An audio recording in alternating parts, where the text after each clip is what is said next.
Baiklah, sebelumnya izinkan saya untuk membuka majelis ini dengan mengucapkan alhamdulillahirabbil alamin, alhamdulillah alhamdulillah alhamdulillah, innal hamdalillah nahmaduhu wa nasta'inu wa nastaghfiruhu wa na'udzubillahi min syururi anfusina wa min sayyiati a'malina.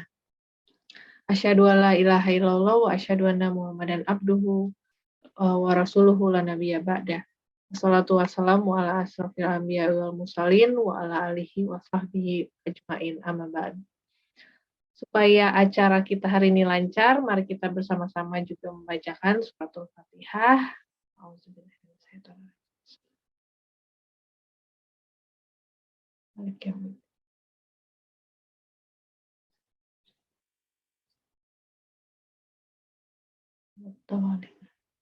Amin amin ya rabbal alamin. Assalamualaikum warahmatullahi wabarakatuh. Sudah ada berapa orangkah di sini? Waalaikumsalam warahmatullahi Waalaikumsalam wabarakatuh. warahmatullahi wabarakatuh. Wah, Masya Allah.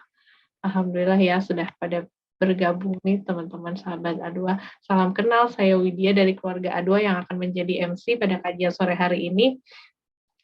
Sebelum kita mulai acaranya, mau ngasih tahu dulu nih, di bulan Oktober ini, insya Allah kajian dari keluarga A2 akan mengusung tema The Young and Mindful Generation. Kenapa tema ini dipilih? Mungkin banyak yang nanya ya.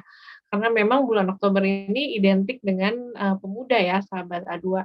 Jadi makanya kita sebagai generasi muda atau generasi yang berjiwa muda atau mungkin generasi yang mengaku muda, bebas lah pokoknya ya. Kita harus berusaha untuk meningkatkan pengetahuan kita, terutama yang berkaitan dengan Islam. Kenapa? Supaya kelak kita menjadi bagian dari sejarah kebangkitan Islam di masa mendatang. Insya Allah ya kan. Seperti yang dijanjikan, insya Allah nanti Islam akan menemukan kebangkitannya lagi. Allahu Akbar. Harus semangat. Baiklah, sebelum kita mulai, seperti biasa, saya ingin mengingatkan adab-adab ketika kajian. Yang pertama, jangan lupa perhatikan adab dan juga menjaga wudhu. Mute audio selama kajian berlangsung. Open cam jika tidak ada uzur. Terus jangan lupa dicatat materi kajiannya karena insya Allah akan bermanfaat sekali.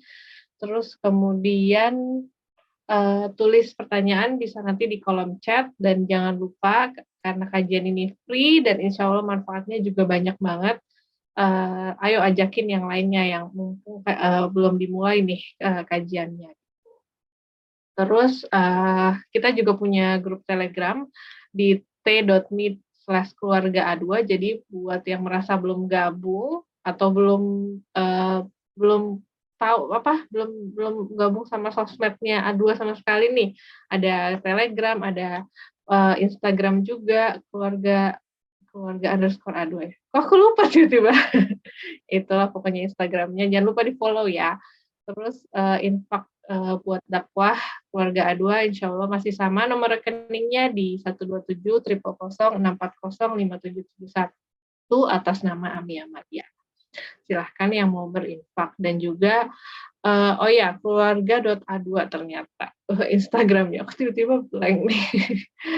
Baiklah, aku coba cek dulu apakah Teh Patra sudah hadir. Oh, sudah hadir ternyata.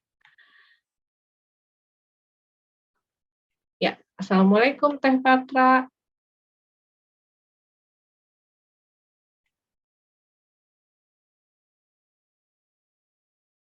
Mana nih Teh Patranya? Oh, mungkin sedang bersiap-siap ya. Jadi kenapa sih tema pertama ini diambil tuh financial planning? Nah, mungkin banyak sahabat A2 yang bertanya-tanya ya. Jadi akhir-akhir ini tuh kita sering kan ngedengar harga barang naik gitu. Terus sering juga ada berita resesi di luar negeri, inflasi yang naik segala macam. Terus kita harus apa nih sebagai orang yang mungkin masih di dalam usia produktif gitu kan. Terus kita harus bagaimana menyikapi semua pemberitaan itu gitu. Ternyata sekarang juga kan sudah banyak tuh ya instrumen-instrumen investasi, aplikasi-aplikasi yang sifatnya tuh mengajak orang-orang untuk lebih aware, lebih melek dengan yang namanya financial planning. Nah, cuman, tentu saja, di dalam bermuamalah dalam Islam itu kan juga ada aturannya. Nah, kita nih penasaran makanya pengen nanya nih sama Teh Patra ya sebagai, financial planning, ya apa, certified financial planning, kita juga pengen tahu nih, kalau dari Teh Patra tuh gimana sih sebaiknya, terus apa sih, financial planning tuh seperti apa sih gitu. Kalau dulu mungkin kita taunya, aku sih taunya emas gitu ya, deposito yang kayak gitu-gitu. Cuman kayaknya sekarang kok ngomongin itu kayak udah, ketinggalan zaman banget di saat udah banyak uang-uang digital yang kayak gitu-gitu kan, yang ya apa, sarana investasi yang digital yang udah tinggal lewat HP aja, nggak perlu ke mana-mana lagi, udah bisa tuh. Tapi sesuai nggak ya gitu, yang penting kan kita soalnya nggak melulu tentang, apa yang kita simpan gitu ya, tapi, apa, keberkahannya itu juga yang paling penting gitu, nggak kalah penting, gitu. Jadi insyaallah kita akan, apa, sharing-sharing session nih sama Teh Patra, supaya kita bisa lebih, tahu lagi, supaya nggak cuma sekedar tahu, tapi juga tahu yang memang sesuai dengan syariat Islam, sesuai dengan, kaidah-kaidah Islam gitu, nilai-nilai Islam, supaya nggak cuma ikutan tren aja gitu. Kadang juga ada dananya tapi nggak bisa dikelola jadi hilang. Nah itu yang kayak gitu-gitu tuh yang bahaya kan. Nah sekarang kita apalagi ibu-ibu ya sebagai manajer keuangan di rumah tangganya masing-masing gitu kan, kayaknya perlu banget untuk mengetahui ilmu ini. Baiklah, apakah Teh Patra sudah siap? Assalamualaikum Teh Patra.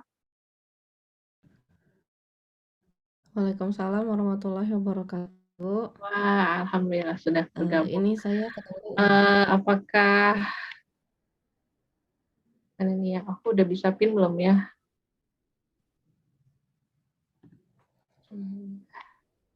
Oh ya, sudah ada tuh. Ya, Assalamualaikum Teh Patra. Bagaimana kabarnya Teh? Waalaikumsalam warahmatullahi wabarakatuh.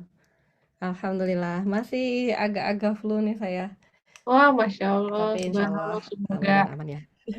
ya semoga cepat pulih. Di Bandung lagi hujan terus Amin. juga Kak Teh? Kayaknya di mana-mana juga ya hujan Oh, terus oh, ya. oh, oh. Cuman hari ini tumben nih Teh cerah Iya, di Jakarta di aman tempat ya di saya Bandung sih. juga. Tapi Tadi mudah-mudahan malam secepat semalaman hujan, tapi pagi sampai sore ini alhamdulillah. Oh ya, sama berarti ya, cerah juga di sini. Tadi aku udah bilang nih Teh Heeh. di sebelumnya di depan, kita tuh banyak banget dari kemarin dengar berita tuh di media gitu ya, resesi lah, inflasi lah, kenaikan harga di mana-mana, mulai dari yang pokok sampai yang nggak pokok-pokok banget gitu, kadang kok kena juga nih. Cuman sebagai generasi muda yang masih produktif nih Teh, kita tuh kan perlu gitu ya melek tentang, apa, financial planning, terutama mungkin sarana-sarana investasi mungkin ya yang banyak dilirik oleh orang-orang. Kalau dulu saya taunya emas aja, terus deposito gitu. Sekarang tuh udah banyak yang tinggal di aplikasi, download, terus udah bisa ngapa-ngapain gitu. Cuman kan kita sebagai yang awam banget nih sama financial planning juga pengen tahu, sesuai nggak sih sama, nilai-nilai Islam kayak gitu. Terus sebenarnya apa sih financial planning? Emang financial planning tuh harus melulu investasi atau sebenarnya apa kayak gitu? Nah, mungkin Teh Patra, bisa menjelaskan lebih detailnya nanti selama kurang lebih 1 jam ke depan ya. Sebelumnya sesudahnya nanti kita akan juga melakukan sesi tanya jawab insya Allah yang berkaitan dengan topik juga. Tanpa berlama-lama lagi, tafadhol Teh Patra, silahkan dimulai.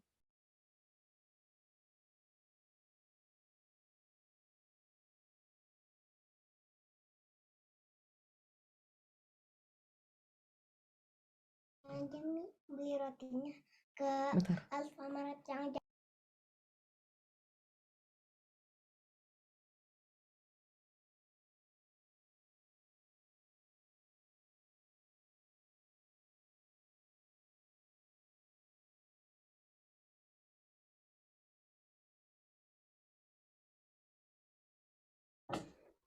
Tanda iklan. Ya, sebelumnya saya mau nanya dulu ini suara saya jelas kah? Alhamdulillah jelas teh. Tadi waktu Teh Widya bicara sih di saya agak-agak keganggu, itu karena sayanya yang sinyalnya nggak bagus apa Oh dari gitu Teh ya. Widya ya? Di Dari sini yang sih lain sinyal Teh Patra sih yang aku lihat aman sih. aman ya? Oh ya udah, Ah, nanti kalau misalnya ada masalah kasih tahu aja ya. Mungkin ya saya baik, perlu insya pindah Allah. Mudahan posisi lancar. atau pindah device. Oke. Ya, oke ya. Alhamdulillahirrahmanirrahim. Alhamdulillahilladzi arsala rasulahu bil huda wa dinil haq liyudhhirahu 'ala dini kullihi wa kafa billahi syahida. Asyhadu an la ilaha illallah wahdahu la syarika lah anna Muhammad dan abduhu wa rasuluhu la nabiyya ba'da. Sayyidina Muhammad. Ini kita bertemu lagi.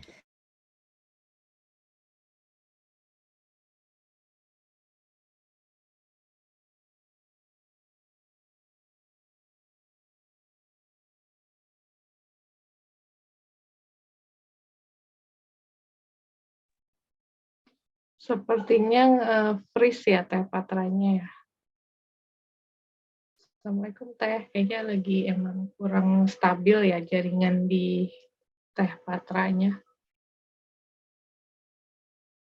Assalamualaikum Teh Patra.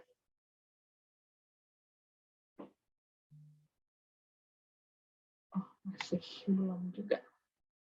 Baiklah, Mas sambil menunggu. Coba dong di kolom chat nih ada nggak sih yang udah nyoba-nyoba? Oh itu dia. Teh Patra sudah. Masih kurang stabil. Ya saya ya. Iya, tadi sempat Kurang nge-freeze. stabil ya. Heeh. Saya coba pindah lokasi dulu sebentar ya. Boleh Teh, mangga. Supaya mudah-mudahan lebih bagus insya Allah. Insya Allah, amin. Oke, sambil nunggu Teh Patranya pindah lokasi sebentar, teman-teman sahabat A2 adakah yang sebenarnya udah tahu nih financial planning itu apa sih gitu? Coba dong di kolom chat di-share. Aku udah dikit, oke. Terus apa, biasanya apa sih maksudnya, apakah mengikuti tren tuh yang sekarang di aplikasi-aplikasi itu, atau ada yang mungkin ke Bitcoin? Wow, gimana cara mengelola keuangan? Iya, Teh Citra, apakah udah selama ini gimana sih? Maksudnya, apakah sudah memang menghubungi profesional atau mungkin masih pakai Excel kayak aku? Excel-kan saja semuanya, Bun, supaya gampang ya. Pokoknya taunya ya kan sama Excel tuh udah paling gampang kayaknya ya. Pokoknya pemasukan sama pengeluaran gitu ya. Iya bener, ternyata banyak yang sama aku. Alhamdulillahirabbil alamin. Mudah-mudahan kita habis ini upgrade ya. Bagaimana penghasilan pada anak zaman now. Nah iya tuh bener, zaman anak-anak zaman kalau dulu kita kan taunya celengan aja ya, pokoknya celengan sedekah gitu. Nggak tahu tuh yang namanya investasi apa sih, mungkin kalau anak sekarang udah dibukain saham reksadana mungkin sama ibu bapaknya ya. Excel hanya berlaku 7 hari pertama. Oh iya. Tuh ada yang trading, wow. Ini kok ada yang salah fokus. Kapan anak-anak udah bisa dikenai sama financial planning? Nah iya benar-benar. Itu juga bisa juga ya nanti kita coba tanyakan ke Patra kalau anak-anak tuh sebaiknya kapan sih? Kalau dulu aku kalau boleh cerita aku SMP tuh udah disuruh pegang uang sendiri walaupun ya keteteran tentunya cuman udah dikasih tanggung jawab untuk ini pokoknya 1 minggu itu dapat sekian, cukup tidak cukup harus cukup. Nah, terus dikasih buku kuartal.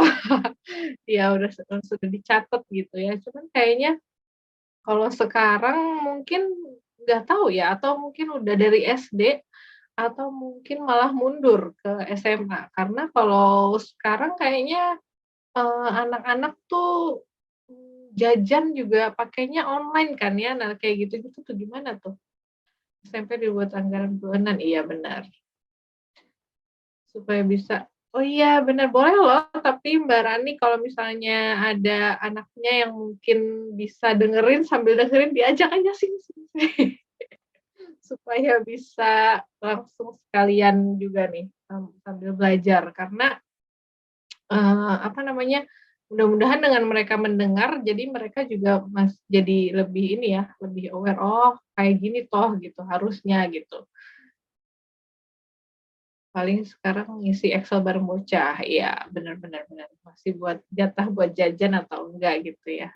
Soalnya kayaknya anak sekarang kalau sekolah-sekolah tuh masih ada kantin nggak sih? Kalau dulu kan kita kayaknya tempting banget tuh ke kantin gitu kan, jadi, dikasih uang jajannya berapa, ke kantinnya berapa habisnya. Terus kayaknya kalau anak sekarang mungkin godaan di offline-nya udah ini ya, apa, godaan di kantin kayak gitu tuh udah mungkin lebih itu, lebih rendah. Nah ini juga Teh Patra. Teh, eee, assalamualaikum Teh, udah beres kah? Waalaikumsalam. Ini udah langsung muncul nih Teh di kolom chat, wah ini gimana nih Iya, buat rame banget anak-anak? ini. Iya udah rame banget Masya Allah. Kayaknya udah pada nggak sabar untuk mendengarkan apa sih sebenarnya financial planning nih. Oke. Tanpa berlama-lama lagi silahkan tafadhol Teh Patra. Ya, ya, alhamdulillahirrahmanirrahim ya. Hapunten ya, mudah-mudahan sih kita bisa lanjut dan insya Allah mudah-mudahan aman. Saya udah pindah lokasi, mendekati sumber sumber WiFi.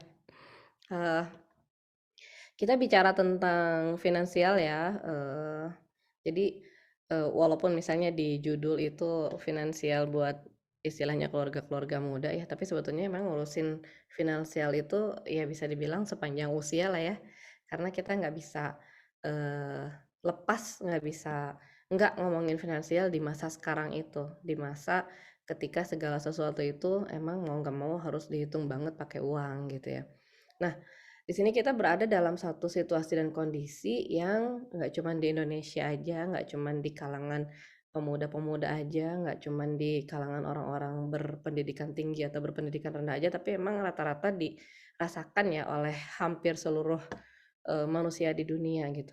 Jadi ada kecenderungan dunia sekarang ini begitu begitu rapuh ya kalau kita ngomongin finansial itu gitu, sehingga hampir nggak ada orang itu yang merasa eh, satisfied gitu dengan kondisi finansialnya masing-masing. Jadi ini sesuatu hal yang lucu sebetulnya ya. Kadang-kadang orang suka nganggep ya kita punya satu standar angka tertentu misalnya ya untuk menentukan tingkat kesejahteraan seorang manusia atau seorang employee gitu kan. Katakanlah misalnya kalau di Indonesia itu ada yang namanya UMR.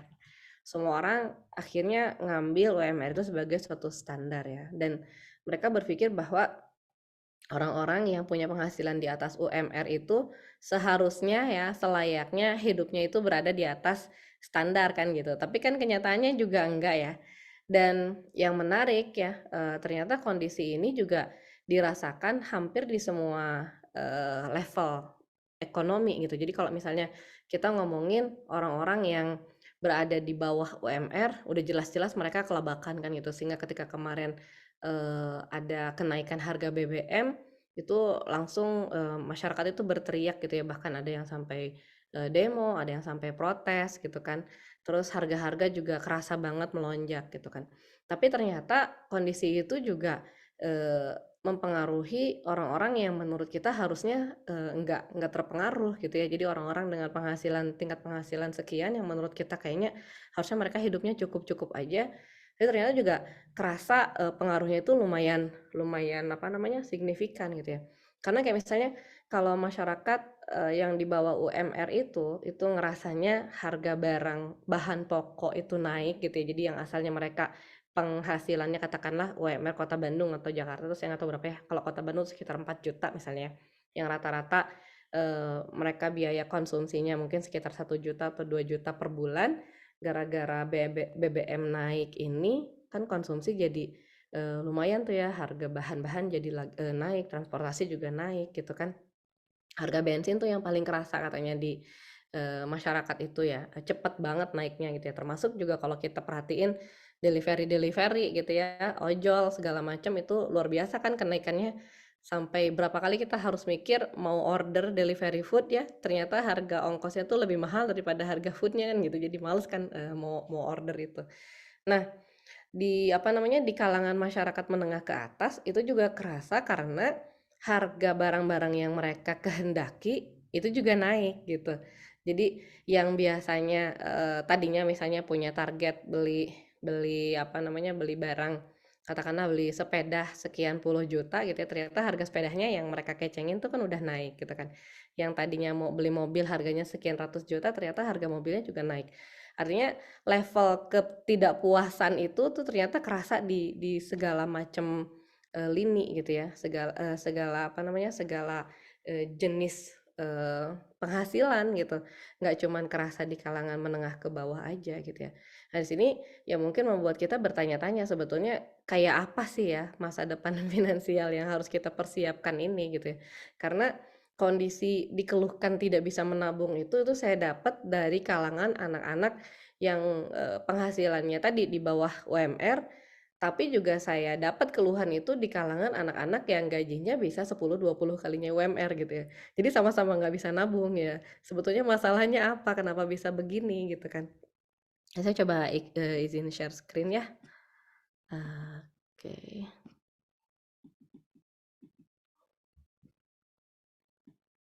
Mana tadi ya? Oh ya udah, ntar saya share screen-nya nanti aja. Nah, jadi kita bicara tentang finansial ini pada hakikatnya kita ngomongin tiga bab besar dulu aja ya. 3 bab besar yang harus kita pahami bersama ya. Nah, sebelum kita masuk ke 3 bab itu, kita coba pahami dulu ya tentang konsep uang itu sendiri ya. Jadi kita sekarang berada dalam dunia yang betul-betul nggak bisa lepas nih dari uang, segala bentuknya itu ya, mau uang yang ditaruh di bank, mau uang yang berbentuk kertas, bahkan uang yang berbentuk elektronik ya, semuanya tetap aja uang gitu ya, semuanya terkait dengan kemampuan kita untuk mengenerate penghasilan atau revenue tertentu gitu. Jadi kita itu udah susah banget hidup tanpa uang. Dan kalaupun misalnya kayak dulu saya pernah tuh ya punya cita-cita hidup itu dengan meminimalisir uang ya, meminimalisir uang dalam artian meminimalisir penggunaan uang, itu akhirnya juga jadi nggak praktis kalau nggak bisa dilakukan dalam skala masif gitu ya, dalam skala massal. Jadi kayak misalnya saya berusaha untuk nggak pakai uang dalam sistem pendidikan gitu ya. Kayak misalnya saya tarik anak-anak saya dari sekolah yang biayanya bejibun itu ke homeschooling gitu kan. Ya itu cuman bisa saya lakukan untuk keluarga saya sendiri gitu kan, nggak bisa diduplikasi di keluarga-keluarga yang lain karena memang banyak kesulitan-kesulitan, banyak ketidakmungkinan gitu yang akhirnya membuat si konsep homeschooling dalam mengurangi atau menghindarkan kebutuhan uang dalam pendidikan ini akhirnya nggak jalan gitu ya. Yang tadinya juga kepikiran enak banget kalau misalnya kita bisa tinggal di semacam kompleks gitu, yang di kompleks itu tuh kita bisa saling bahu membahu dengan semua anggota masyarakat gitu ya untuk sama-sama bikin RW hidup gitu kan. Kayak misalnya kemarin teman-teman juga udah nyoba gitu untuk ngasih pelatihan budik damber gitu kan, budidaya lele dalam ember. Terus teman-teman juga berusaha untuk bikin pelatihan-pelatihan hidroponik yang konsepnya kita bisa nyediain sumber pangan kita sendiri gitu ya, supaya tadi gitu kebutuhan kita akan uang ini bisa sangat dikurangi gitu kan. Jadi kita nggak perlu ngeluarin duit buat makan, kita nggak perlu ngeluarin duit buat sekolah ya, kita nggak perlu ngeluarin duit buat transport karena asumsinya sekarang kebanyakan pekerjaan sudah bisa dilakukan secara online gitu. Jadi yang ngeluarin duit buat transport itu cuman di sektor-sektor transportasi publik aja gitu ya, kitanya sendiri nggak perlu nggak perlu ngeluarin duit buat transport gitu kan. Terus kita juga bisa mengurangi kebutuhan uang untuk air dan listrik itu dengan mempergunakan misalnya sel surya gitu kan. Terus air juga kita mengelola pengelolaan limbah sendiri di kelurahan atau di RW. Tapi ternyata ya itu nggak segampang itu ya tentunya untuk dilakukan gitu ya. Pada akhirnya semua manusia itu balik lagi gitu, balik lagi kepada suatu sistem yang memang membutuhkan uang yang sangat banyak gitu. Jadi kalau misalnya kita lihat ya, kadang-kadang eh, apa namanya, solusi sederhana misalnya ya dari pengendalian banjir itu adalah gotong royongnya masyarakat istilahnya kan gitu ya. Jadi kita bayangin ada satu kompleks nih yang selalu banjir kalau hujan. Nah, sebetulnya solusi yang paling paling realistis itu adalah semua anggota masyarakat itu gabung kerjasama ya, bahu membahu untuk menghindarkan diri dari penyebab banjir itu gitu ya. Apa misalnya bikin kanal yang lebih gede gitu kan, joinan gitu ya, ngeluarin duit buat apa namanya, patungan gitu kan. Terus bikin sistem drainase yang lebih bagus. Emang butuh duit sih, tapi karena itu dilakukan bersama-sama, seharusnya secara teori duit yang dibutuhin juga nggak banyak. Tapi ternyata kan banyak tuh masyarakat yang nggak mau ya ngeluarin duit buat patungan kayak gitu. Dengan alasan itu bukan bagian saya, itu bukan urusan saya kan gitu. Akhirnya nggak jadi tuh karena duitnya nggak cukup gitu ya, nggak jadi kanalnya nggak jadi gede, akhirnya tetap banjir. Ketika akhirnya banjir, yang dilakukan oleh masyarakat itu adalah naikin lantainya masing-masing gitu, kebayang nggak? Padahal duit buat naikin lantai itu jauh lebih mahal dibanding dengan duit buat bikin kanal gitu ya, atau duit buat ngegedein saluran atau drainase tadi. Nah, sebenarnya kalau kita lihat karena ke kondisi sistem ekonomi di masyarakat kita itu memang masih sangat individual seperti itu, akhirnya segala macam itu jatuhnya mahal banget gitu, karena segala sesuatu itu harus kita tanggung sendiri gitu kan. Kayak tadi ya sistem kesehatan harus kita tanggung sendiri, sistem pendidikan harus kita tanggung sendiri, sehingga akhirnya secara jumlah, secara nominal ya, harganya itu bisa dibilang hampir nggak masuk akal gitu ya. Itu yang membuat kenapa sih orang itu akhirnya nggak puas-puas ya dengan apa namanya, dengan jumlah penghasilan berapapun yang dia punya gitu. Yang kecil jumlah penghasilannya udah pasti tadi nggak cukup, yang gede juga penghasilannya akhirnya mereka juga nggak cukup karena tingkat kepuasan mereka itu juga jauh banget gitu ya, satisfied-nya tuh jauh banget dibandingkan dengan orang-orang yang penghasilannya di bawah tadi gitu ya. Nah, ini kita bicara tentang konsep uang ya, bahwa yang pertama uang itu adalah alat tukar atau alat pembayaran. Jadi kita sekarang berada di dunia digital yang uangnya itu udah beralih fungsi jadi macam-macam ya.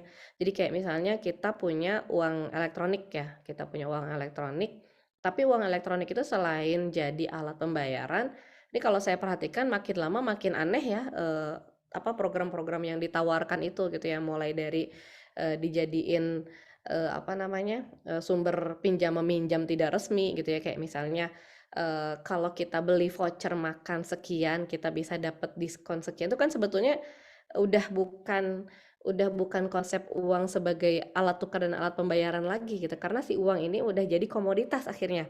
Si uang ini akhirnya diperjualbelikan ya, akhirnya kita beli voucher yang isinya uang itu, kalau kita beli voucher seharga 35.000, nanti uangnya apa vouchernya itu bisa kita beliin makanan seharga 50.000. Jadi kan kayak gitu ya. Itu sebetulnya mirip sama arisan di kampung ya.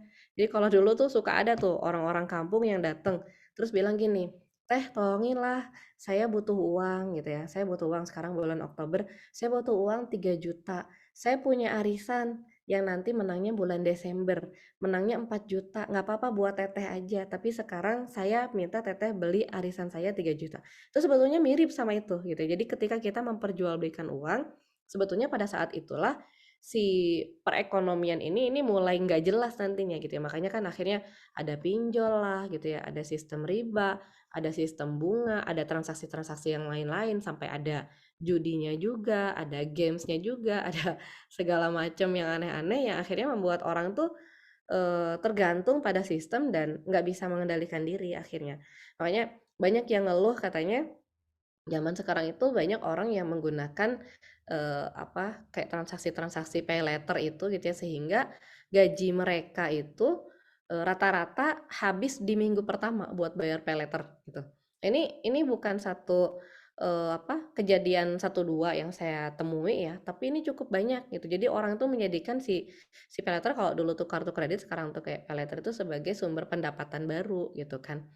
Dan yang apa namanya, akhirnya ketika nggak bisa bayar itu mereka juga ngambil dengan aplikasi-aplikasi pinjol yang luar biasa gencar banget ya apa namanya, iklannya gitu ya, membuat kita tuh ngerasa gampang banget itu untuk bisa dapetin pinjaman dan dapetin duit, ya akhirnya kayak gitulah gitu. Makanya kita harus paham dulu sebetulnya uang itu fungsinya adalah alat tukar dan alat pembayaran. Jadi uang itu adalah aset yang jadi referensi kita gitu ya. Bukan apa namanya, kan kalau kita mikirin kita punya pay letter itu berarti kita ngerasa bahwa kita tuh punya uang yang sebetulnya bukan aset punya kita gitu ya, bukan barang punya kita gitu. Nah, kita harus ngerti ketika kita punya uang sekian gitu ya, berarti kemampuan kita, daya beli kita itu dibatasi oleh uang yang kita punya tadi gitu. Makanya uang itu sebetulnya tidak boleh diperjualbelikan ya kalau di dalam Islam. Ya, kita harus hati-hati kalaupun misalnya kita mau menggunakan uang elektronik, apakah itu e-money atau misalnya GoPay atau flashcard atau apapun juga, sifatnya itu adalah alat tukar saja gitu ya, alat pembayaran aja gitu, nggak boleh ditransaksiin macam-macam. Baru nanti kita berusaha untuk mengelola keuangan kita pribadi gitu ya. Nah, 3 bab yang tadi saya bilang itu yang paling utama yang harus kita bicarakan ya tentang finansial ini, yang pertama adalah tentang pengeluaran. Jadi mau nggak mau kita sebagai manusia-manusia yang akan terus-menerus membutuhkan uang sepanjang hayat gitu ya, kita harus siap ya dengan kondisi di negara kita ini yang sebetulnya volatile gitu. Jadi cepet banget ya perubahan status ekonomi seseorang itu, sehingga yang tadinya punya uang itu bisa tiba-tiba nggak punya uang, yang asalnya nggak punya uang itu tiba-tiba punya uang gitu ya. Dan kita harus bisa paham ya bahwa secara makro ya, ekonomi itu kita bayangin seperti katakanlah kue ya, kita bayangin seperti kue, dan kue itu terbatas gitu. Ya besarnya cuma segitu gitu. Kalau misalnya ada orang yang kesulitan, berarti ada orang yang kelebihan gitu. Kalau ada orang yang kelebihan, berarti ada orang yang bayarin gitu. Nah, ini suatu konsep mungkin sesuai dengan hukum kekekalan massa gitu ya. Kalau kalau ada yang kaya banget, itu berarti ada yang bayar gitu. Yang bayar itu siapa gitu. Kayak misalnya ada artis selebgram yang tiba-tiba dia kaya banget gitu kan, hanya dalam jangka waktu berapa tahun ya. Dia misalnya tiba-tiba udah punya rumah mewah seharga 25 miliar, misalnya dia udah punya mobil supercar sekian biji, kita harus ngerti bahwa secara makro yang namanya duit itu ya segitu-gitu aja. Berarti kalau misalnya kesedot ke sana semua duitnya, ada duit-duit lain gitu ya, ada dana-dana lain yang ngalir ke sana gitu. Sampai kapan? Nah, ini kita nggak tahu sampai kapan gitu ya. Karena volatilenya zaman sekarang itu, orang yang tiba-tiba punya duit banyak banget ini bisa tiba-tiba habis, habis aja gitu ya. Dan kalau udah habis, duitnya kemana? Ya dia paling ngalir ke tempat yang lain gitu ya. Bisa ngalir ke apa namanya, ke orang lain, bisa ngalir lagi, balik lagi ke masyarakat gitu. Ini yang lucu. Jadi kayak misalnya ketika kemarin, katakanlah gitu ya, para startup ini masih fase-fasenya bakar-bakar duit. Itu artinya duit yang asalnya ngumpul nih di konglomerat ya, itu ngalir ke masyarakat gitu ya. Makanya kan harga-harga murah tuh ya, harga delivery murah, harga barang-barang di marketplace juga murah gitu kan. Dan ternyata waktu fase bakar duitnya udah selesai, si duit itu ngalir lagi ke tempat yang lain gitu ya, ngalir lagi ke tempat yang lain, dan kondisinya bakal terus seperti itu. Makanya karena situasi dan kondisi dunia ini juga nggak pernah stabil emang gitu ya. Kita juga di satu sisi emang tentunya kita hanya bertakwa, kita hanya menggantungkan diri kepada Allah Subhanahu wa taala. Tapi di sisi lain ya kita juga perlu bijaksana gitu ya. Nggak mikir bahwa segala yang kita punya sekarang itu bakal ada sekarang terus, bakal ada terus menerus gitu. Makanya kita juga latihan ya untuk bisa mencoba untuk menghitung budget sebetulnya yang wajar itu, budget kita itu berapa gitu. Apakah misalnya kalau kita punya penghasilan 100 juta per bulan, wajar kalau misalnya kita punya pengeluaran sampai 90 juta per bulan, misalnya gitu ya. Atau kita misalnya mikirnya kan UMR cuma 4 juta, walaupun kita punya penghasilan 100 juta, harusnya kita apa namanya, pengeluaran cuma 4 juta juga sesuai dengan UMR misalnya gitu ya. Nah, ini yang kita perlu bikin ya, perlu kita apa, arrange sedemikian rupa sehingga kita bisa menempatkan sebetulnya di lifestyle yang mana ya, kita itu bisa mendapatkan titik optimum gitu. Kebayang ya? Jadi jangan sampai ini juga kasus yang terjadi gitu ya di kalangan teman-teman yang tiba-tiba punya penghasilan besar. Mereka tuh penghasilan besar banget tapi apa? ternyata tadi saya bilang nggak bisa nabung gitu ya, nggak ada sisanya, nggak tahu kemana gitu ya.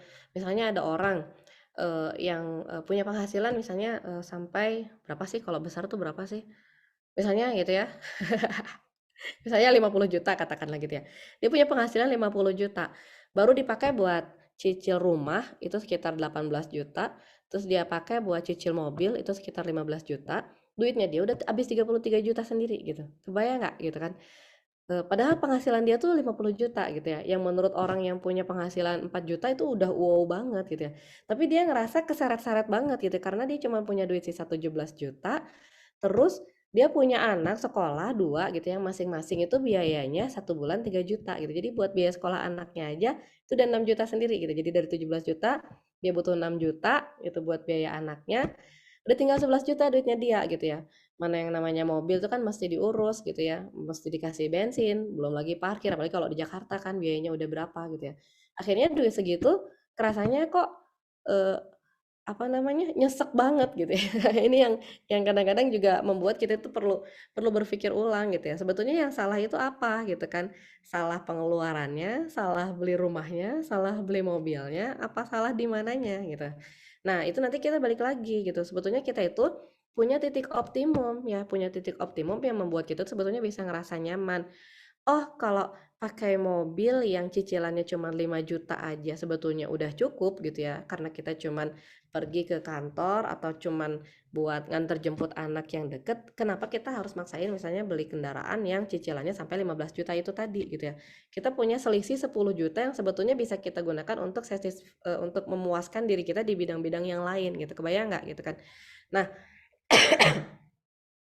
atau ya kayak misalnya saya sebut gitu ya artis yang kemarin lagi viral gitu ya, dia dengan penghasilan sedemikian besar ternyata pusing juga karena cicilannya juga nggak kira-kira gitu kan, mau nyicil kapal harganya 38 miliar, saya nggak tahu lah jumlah cicilannya berapa kan gitu.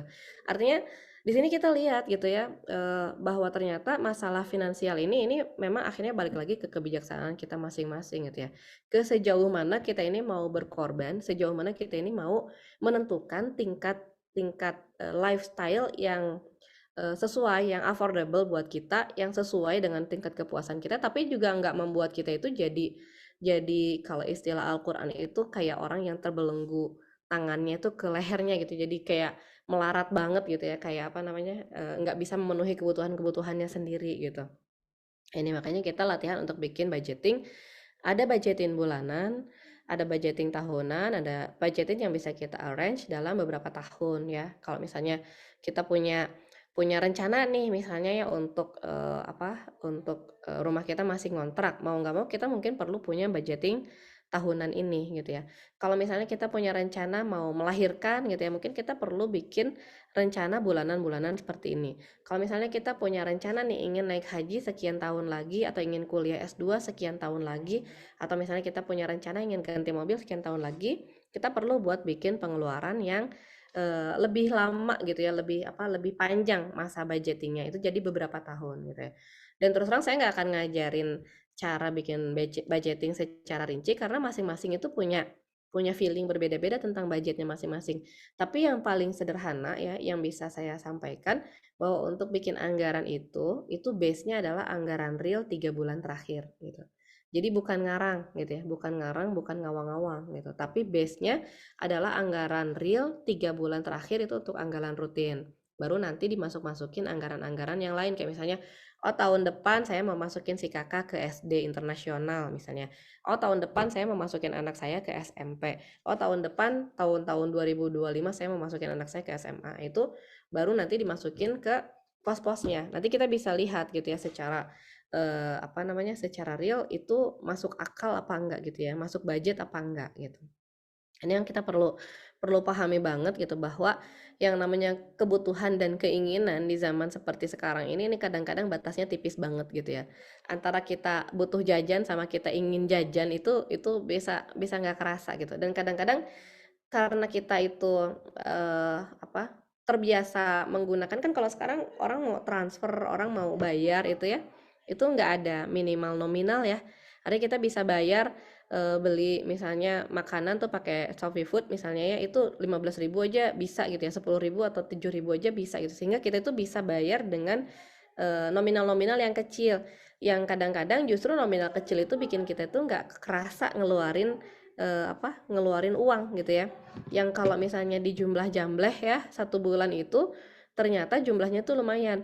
Nah, sebetulnya salah satu keuntungan kita belanja pakai uang elektronik itu karena historinya itu semua ke record gitu. Jadi dibanding kayak misalnya kita belanja ke Emang Sayur gitu ya, kita mesti nginget-nginget tadi belanja apa aja ya di Emang Sayur. Kalau kita belanja online itu record tuh sebetulnya semuanya ada. Jadi kalau misalnya kita mau bikin evaluasi itu gampang banget. Berapa duit yang kita keluarin buat Tokopedia bulan kemarin gitu. Nanti kita bisa lihat apa aja gitu kan.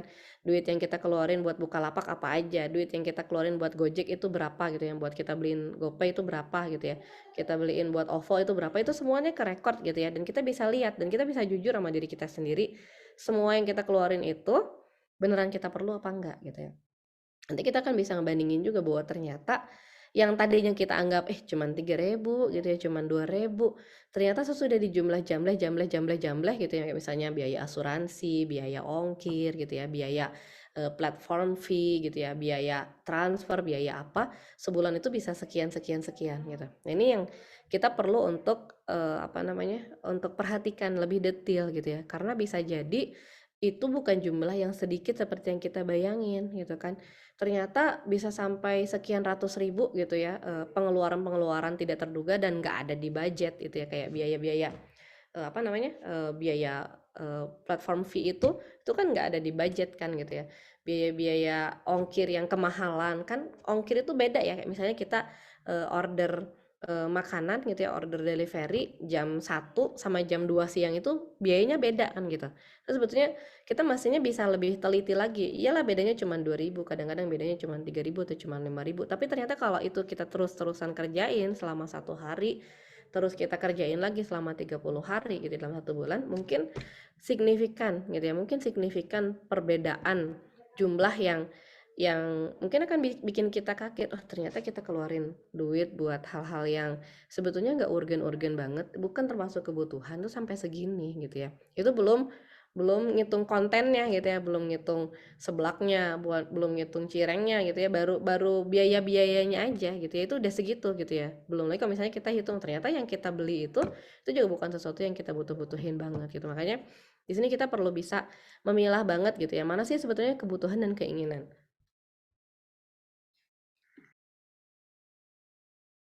Soalnya cara untuk memilah kebutuhan dan keinginan itu sebetulnya gampang banget gitu ya.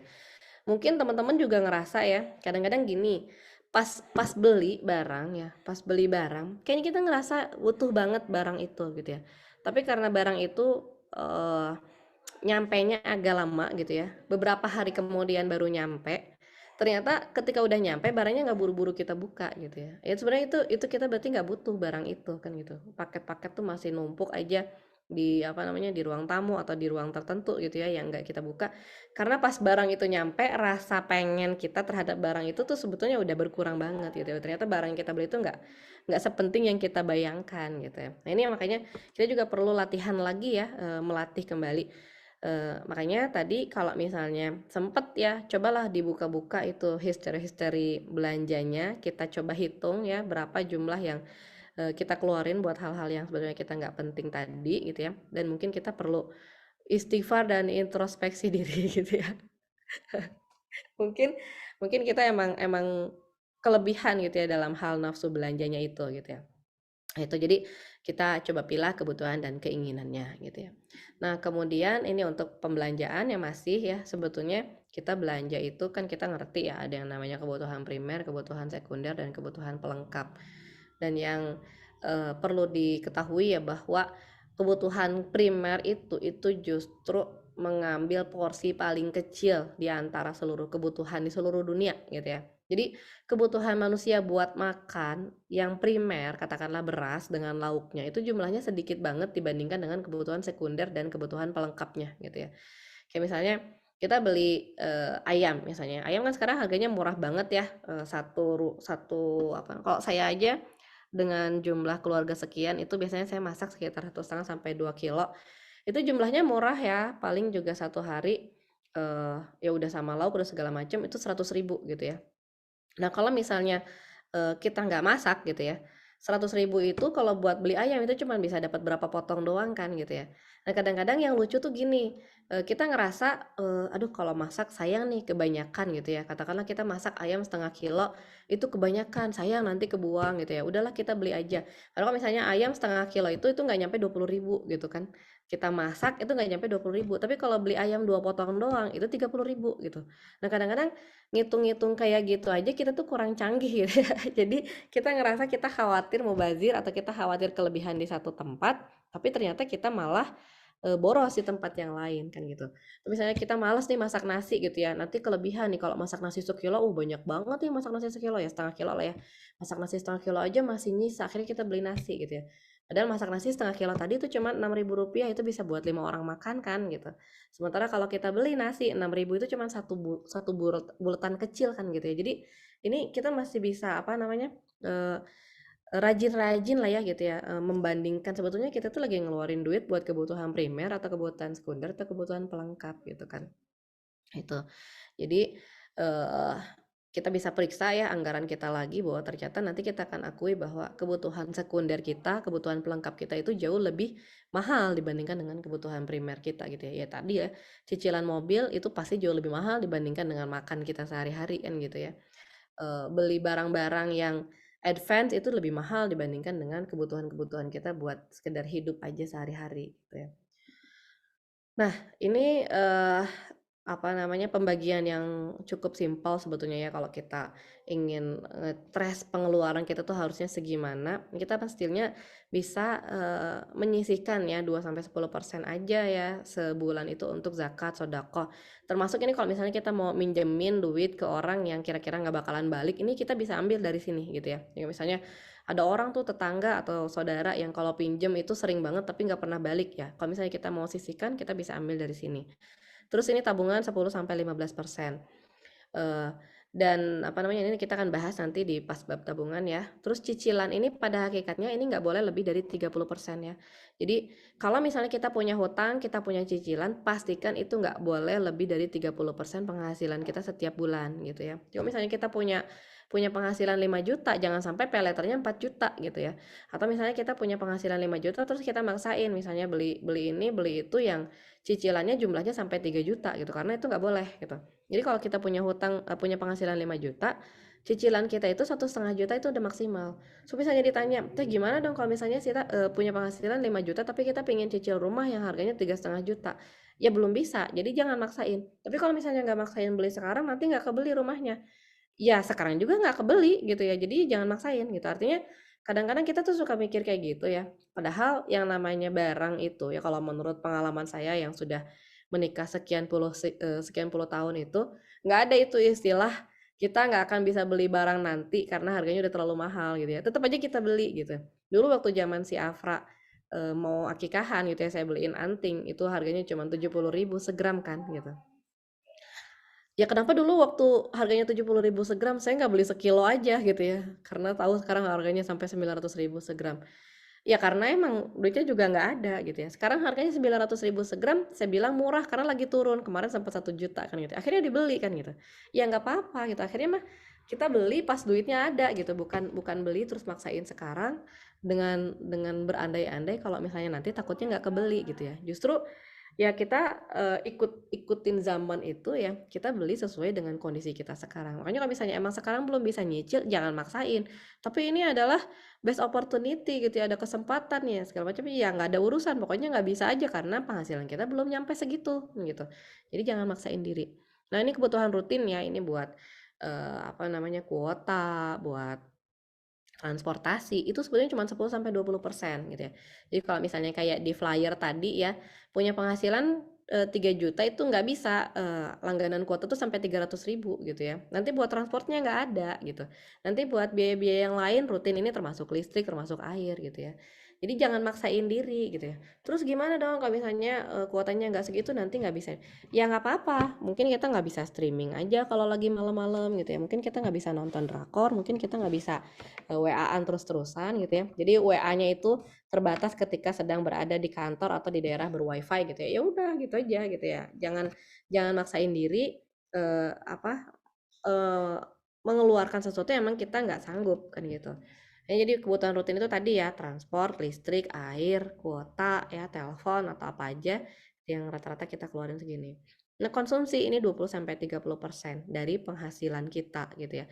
Jika misalnya kita punya penghasilan tadi misalnya 5 juta, maka biaya konsumsi kita itu ya paling maksimal tuh 30% gitu ya. Makan tuh jangan mahal-mahal gitu. Jangan sampai kita tuh nggak sanggup misalnya ya beli yang aneh-aneh, tapi karena teman-teman kita tuh terus-terusan membombardir di WA grup gitu ya dengan info ini murah, itu murah, ini lagi nggak antri, itu lagi potongan harga gitu ya. Akhirnya kita maksain diri beli gitu ya. Semurah-murahnya makanan beli itu ya tetap aja mahal gitu ya. Jadi itu udah konversi gitu ya. Soalnya kalau makanan beli lebih murah daripada makanan beli lebih murah daripada makanan bikin, ya orang yang jualan nggak akan untung lah, itu mah udah pasti gitu. Jadi udah jelas lah itu mah hitungannya juga nggak akan masuk gitu. Jadi pasti semurah-murahnya dia jual itu pasti dia ada untungnya gitu. Jadi konsumsi 20-30% ini sesuaikan dengan pendapatan kita. Kalau nggak sanggup gitu ya, jangan maksain diri gitu ya buat ngikutin orang-orang yang sesuai dengan tren-tren macam-macam. Nah, untuk pendidikan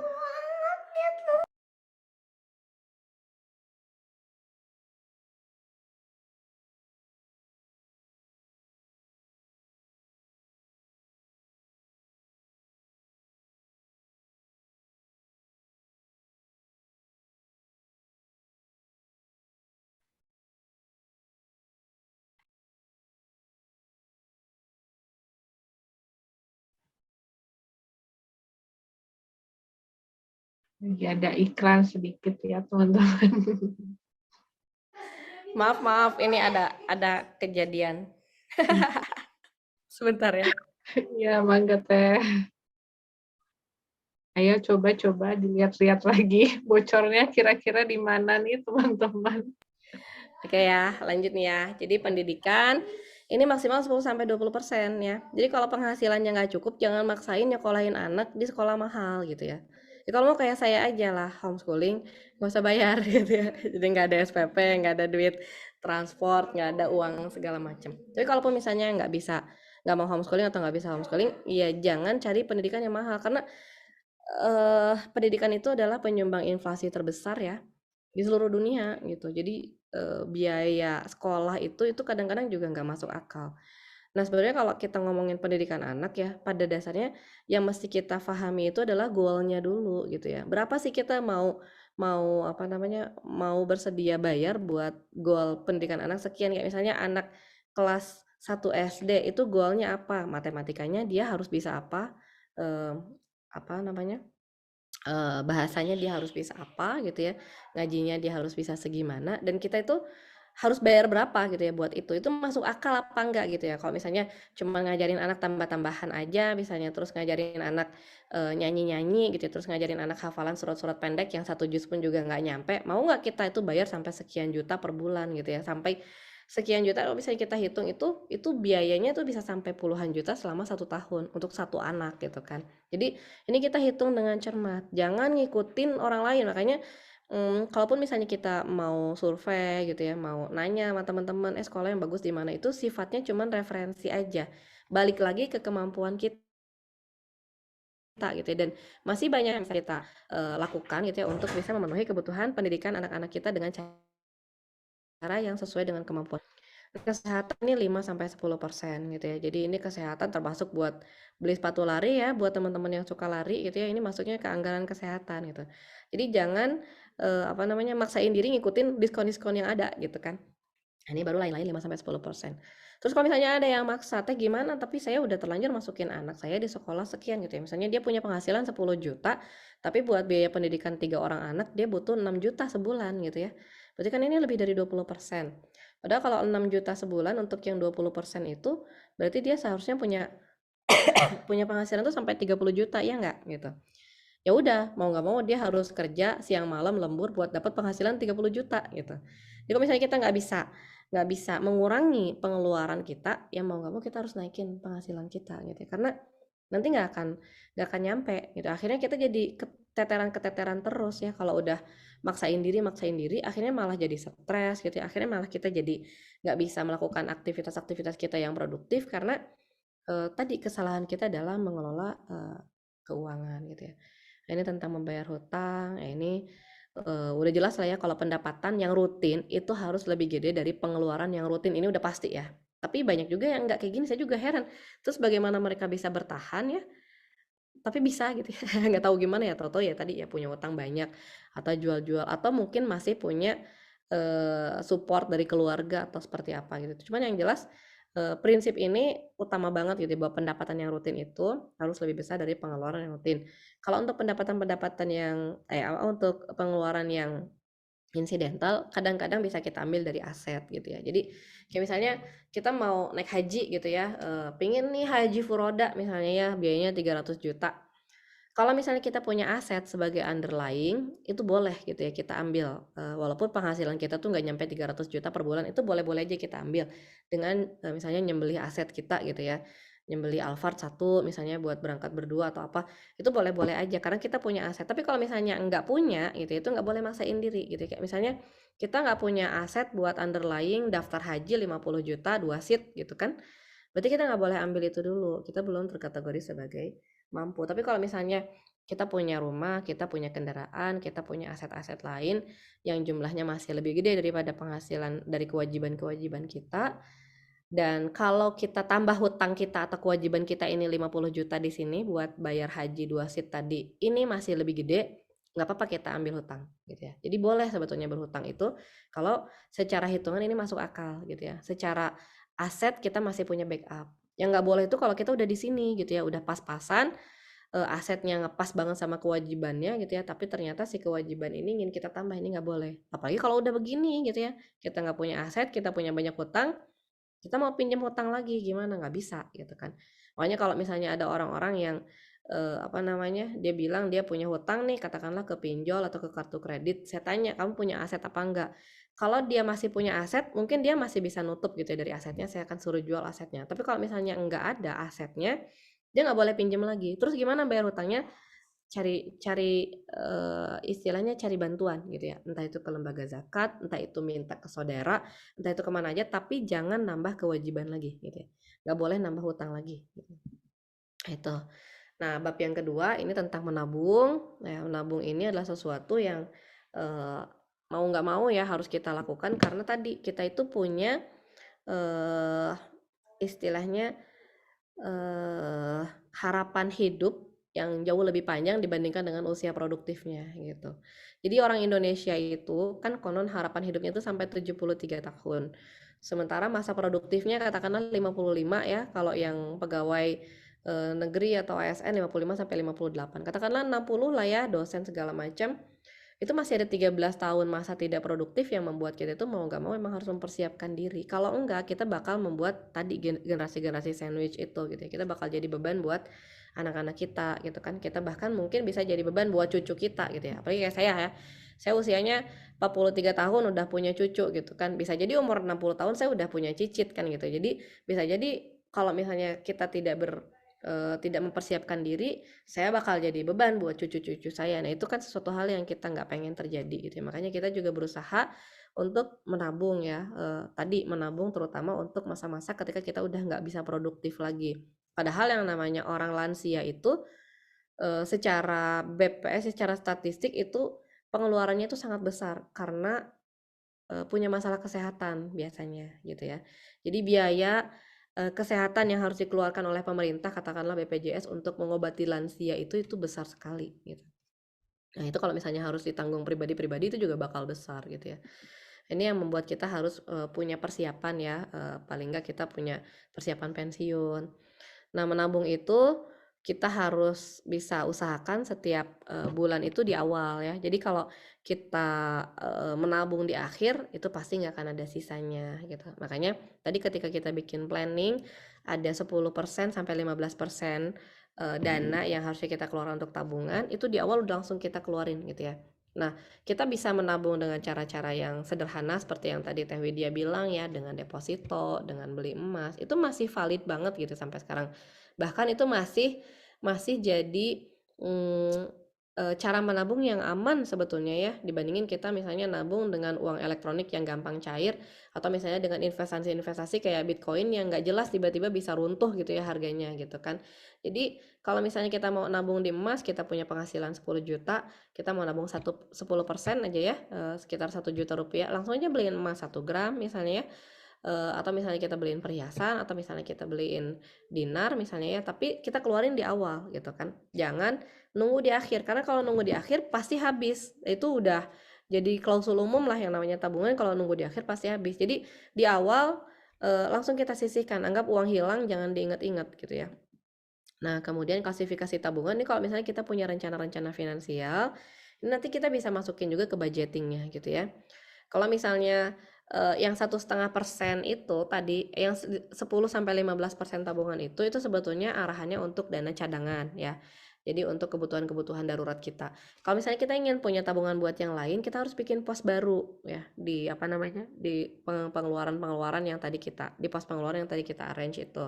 Misalnya kita pengen punya tabungan walimah gitu ya buat yang belum menikah, atau misalnya kita pengen punya tabungan untuk beli rumah, atau misalnya kita ingin punya tabungan buat kuliah di luar negeri misalnya ya, atau kita ingin punya tabungan buat naik haji atau umroh, atau misalnya tabungan buat kurban.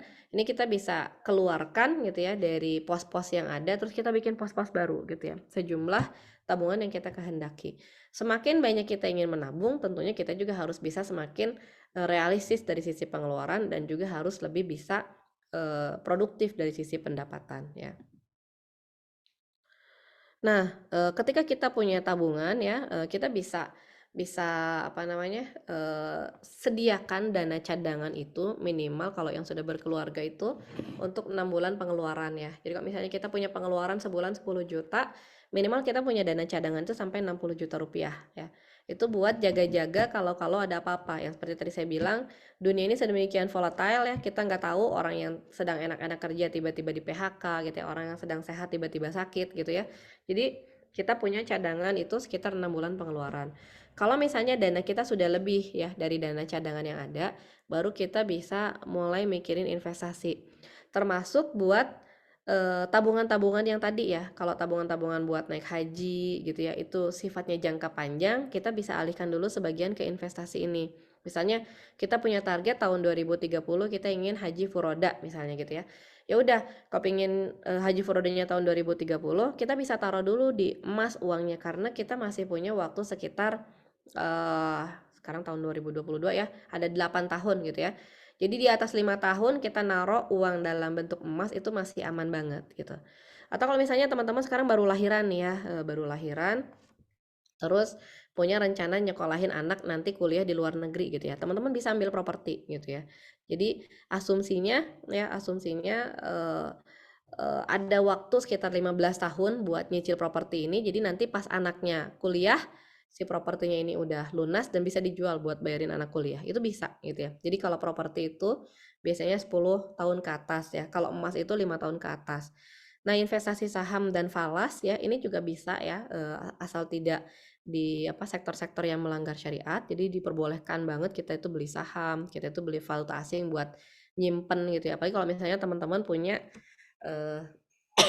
transaksi-transaksi yang memang sering dilakukan di falas gitu ya, kayak misalnya saya punya anak kuliah di Singapura, mau nggak mau saya juga pasti punya dong simpanan Singapura dolar misalnya gitu ya, atau kayak Ipeh di Batam dia pasti juga punya gitu ya, falas di Singapura dolar atau dolar Amerika gitu ya. Jadi boleh nyimpen falas untuk penjagaan nilai ya, terutama untuk transaksi-transaksi yang memang akan kita butuhkan di situ gitu ya, di mata uang itu gitu ya. Kayak misalnya kita bakal beli misalnya ya, beli barang yang harus pakai USD misalnya gitu ya. Ya sekarang kita nabungnya di USD ya nggak apa-apa gitu. Jadi yang nggak boleh itu kalau falas kita jadiin sebagai tadi komoditas gitu ya. Pas lagi turun kita beli, pas lagi naik terus kita jual lagi, kita dapetin capital gain terus gitu, itu yang nggak boleh gitu. Jadi kalau sebagai penyimpan nilai itu silahkan aja kita menggunakan falas, kita punya tabungan falas di beberapa mata uang, itu boleh-boleh banget gitu ya. Nah terus kita bisa juga coba reksadana, sukuk, dan bisnis langsung. Ini kita bisa tinggal perhatikan aja kinerja manajer investasinya selama beberapa tahun terakhir ya. Karena ya emang kita sekarang kan berada dalam situasi yang nggak jelas tadi ya. Akhirnya kita juga mau nggak mau punya ekspektasi dong gitu ya, bahwa di bidang-bidang tertentu itu lagi naik atau lagi turun gitu ya.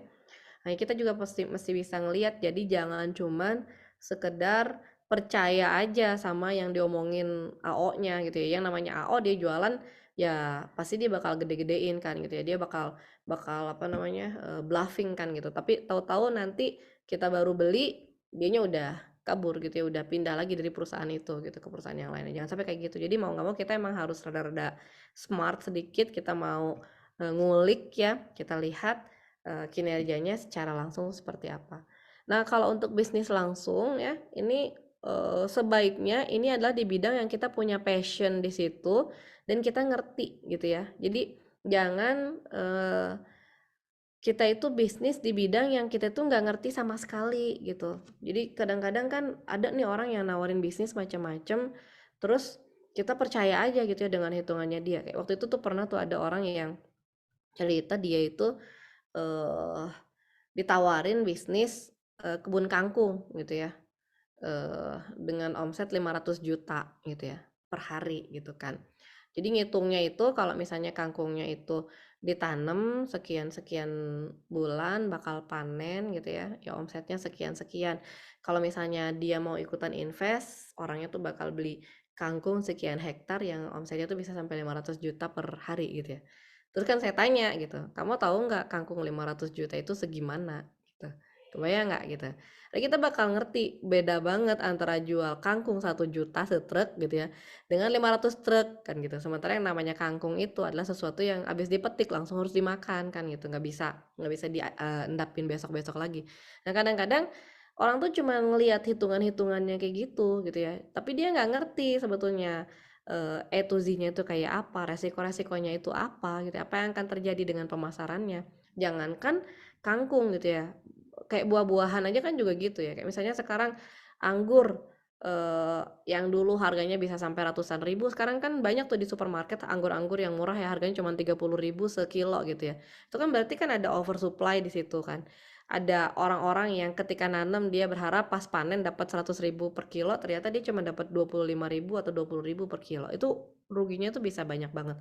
Makanya ketika kita mau bisnis langsung, pastiin kita tuh ngerti dulu ya karakter barang yang kita bisnisin itu gitu ya. Kayak misalnya jangan cuma tertarik ngelihat si Anu ngeluarin gamis sekali keluar 1000 pieces laku, 1000 pieces laku, oh berarti untungnya gede gitu ya. Karena di balik bisnis gamis yang kayak gitu itu ada resiko misalnya salah cutting gitu kan, ada resiko salah warna, ada resiko salah model kan gitu. Jadi ini yang nggak apa yang kadang-kadang nggak disampaikan ketika orang itu memprospektus orang lain buat invest di dia. Makanya kita juga mesti ngerti ya kalau mau bisnis langsung pastiin orang itu paham dulu bisnisnya gitu. Udah ya mungkin itu dulu lah ya. Nanti bisa kepanjangan kalau misalnya ada yang mau dibahas kita diskusi aja ya. Mungkin gitu ya Teh Widya ya. Ya, baik Teh Patra. Masya Allah ini sungguh membuka pandangan ya, karena benar sih yang kayak Teh Patra tadi bilang kayak biaya-biaya admin yang kayak gitu-gitu, kita sih ngelihatnya itu mungkin receh lah, misalnya biaya admin transfer gitu kan, sekarang udah ada yang 2.500 aja tuh, apa namanya, BI Fast. Terus misalnya biaya transfer misalnya, bayar di Tokopedia lewat transfer misalnya, cuma apa, 1.000 gitu kan, akhirnya gratis. Kita mikirnya, ah ya kecil lah, ternyata setelah dijumlah-jumlah tadi, wow bisa ternyata mungkin ratusan ribu sendiri untuk si biaya-biaya admin itu ya Teh. Tapi, ini ternyata juga banyak juga yang juga tadi di chat itu udah iya bener bocor halus, bener kayak gitu. Jadi istilahnya tuh bocor halus tuh bener banget sih. Cuman nih juga, ternyata pertanyaan-pertanyaan juga banyak nih Teh yang sedikit, meminta tips gitu ya, bagaimana melakukan pengasuhan keuangan pada anak zaman now. Nah, pengasuhan iya, jadi kalau kita mungkin udah sedikit banyak tahu nih, oh kalau penghasilan sekian, kita harus punya pengeluarannya tuh maksimal segini gitu, kayak yang tadi persentase yang sudah dijabarkan. Cuman kalau untuk anak-anak zaman sekarang tuh gimana ya? Terus sebaiknya kapan sih mereka tuh udah dikenalin financial planning gitu? Iya.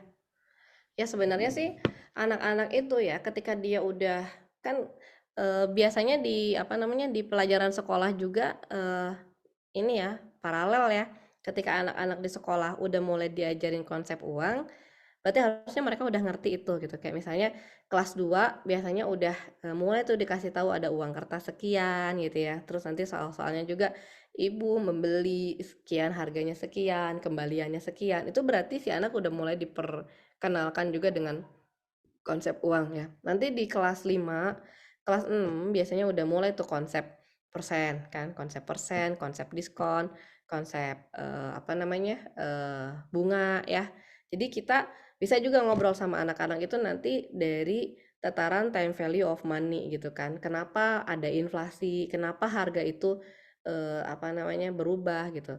Nah kalau dulu misalnya ya kadang-kadang saya masih suka tuh nemu struk tahun 2018 gitu ya terus saya cerita nih sama anak-anak lihat Bing gitu ya ini lihat dulu waktu kita tahun 2018 beli ini harganya segini segini segini terus nanti dia bilang wih murah banget nih kok sekarang harganya segini kan gitu.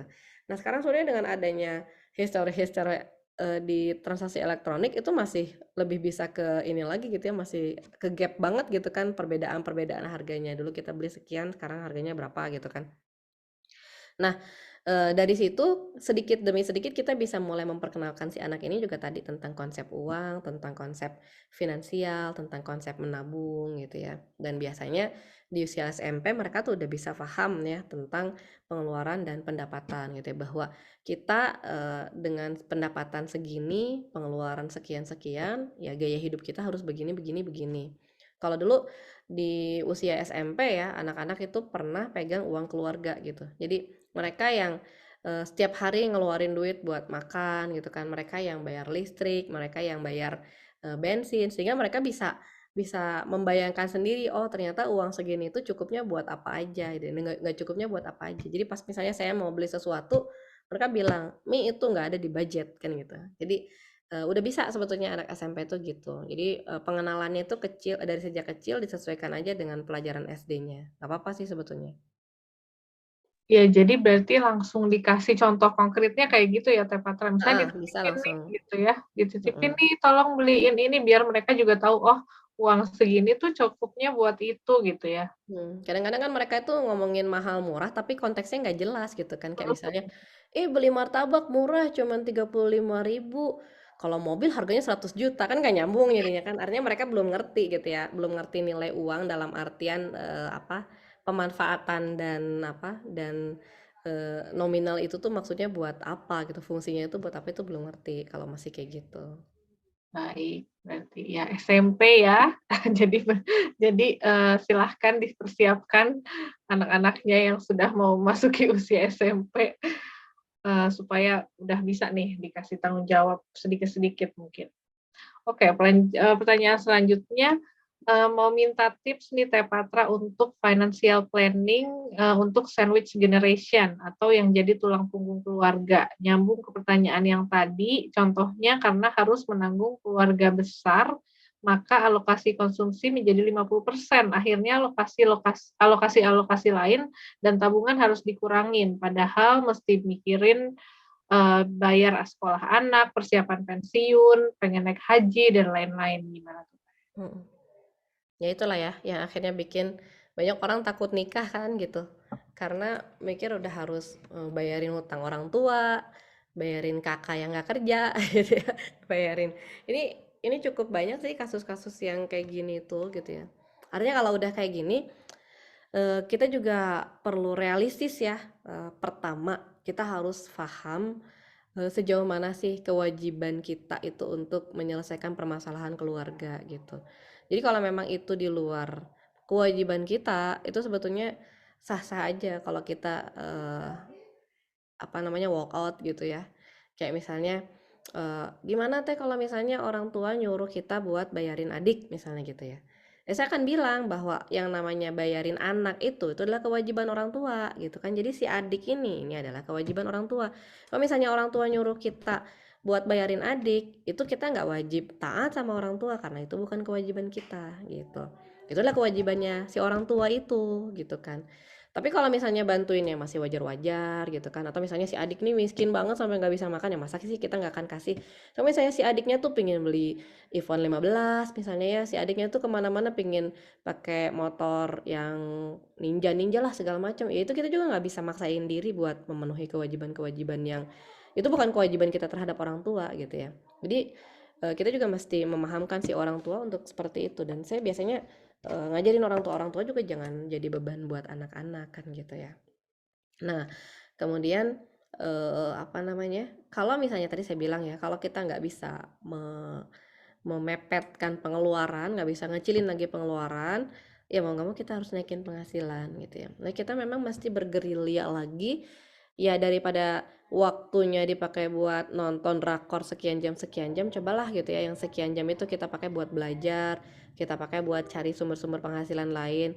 Beruntungnya kalian-kalian yang ada di dunia online seperti sekarang itu kan kanal-kanal penghasilan tuh nggak terbatas banget ya gitu ya. Jadi kita itu bisa bisa kerja sambilan tuh banyak banget gitu ya. Kalau dulu misalnya ASN itu nggak boleh kerja sambilan, sekarang kan siapa yang tahu ya, dia di kantor sambil sambil kerja, dia juga sambil jualan online, kan bisa-bisa aja. Artinya ya mau nggak mau kita emang harus lebih lebih bekerja keras lagi untuk menambah penghasilan gitu.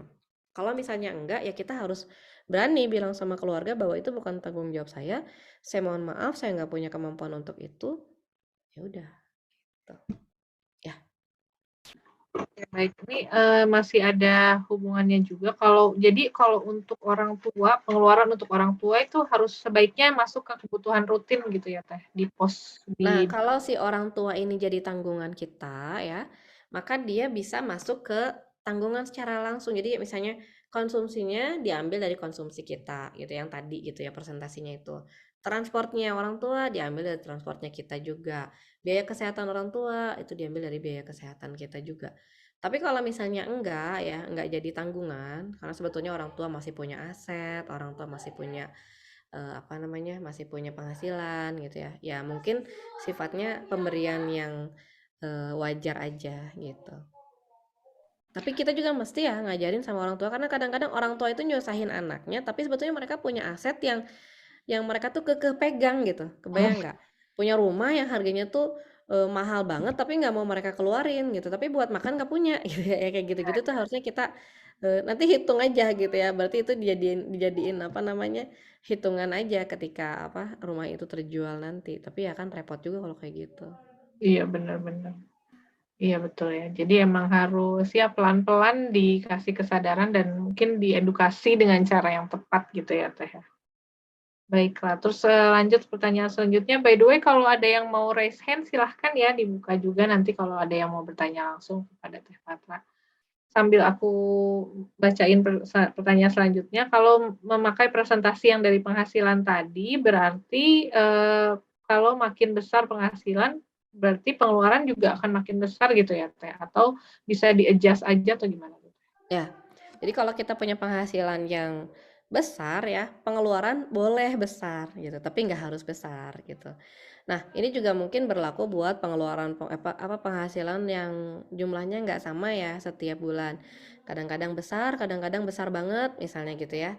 Nah, kita boleh banget membuat anggaran yang stabil setiap bulan. Jadi antara rekening pengeluaran dengan rekening pemasukan itu dipisah ya. Jadi kalau misalnya ada pemasukan, kita masukin aja ke satu rekening tertentu.